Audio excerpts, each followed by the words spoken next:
Families of the victims of the downed Malaysian Airlines flight MH17 called for justice on Monday as they began testifying in the Dutch murder trial of 4 suspects. Australian Vanessa Risk lost her parents in the crash.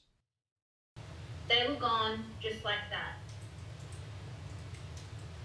Not even 1 hour later, the media was on the phone asking me to confirm if Albert and Marie Elizabeth Risk were on flight MH17. That was the moment I realised I'd lost was the knowledge of the world.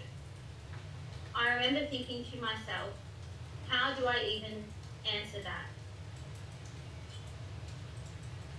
How would the perpetrators answer that if it was their loved ones?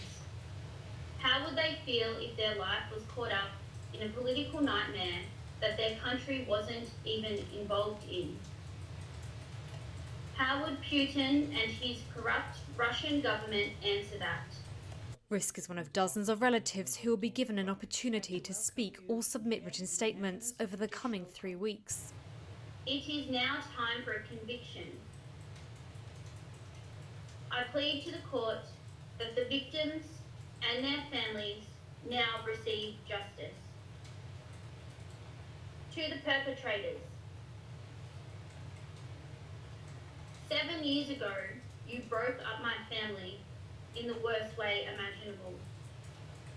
7 years on, I am determined that you will never ever break my spirit and capacity to live and love just as my dear parents would have wanted me to. MH17 was flying from Amsterdam to Kuala Lumpur in 2014 when it was hit by what international investigators and prosecutors say was a Russian surface-to-air missile that originated from a Russian base just across the Ukrainian border. All 298 people on board the passenger aircraft were killed. Moscow denies all responsibility and has refused to extradite the suspects, 3 Russians and a Ukrainian citizen, who are all suspected of having key roles in the separatist forces. Judges said on Monday they expected to issue a judgment in late 2022.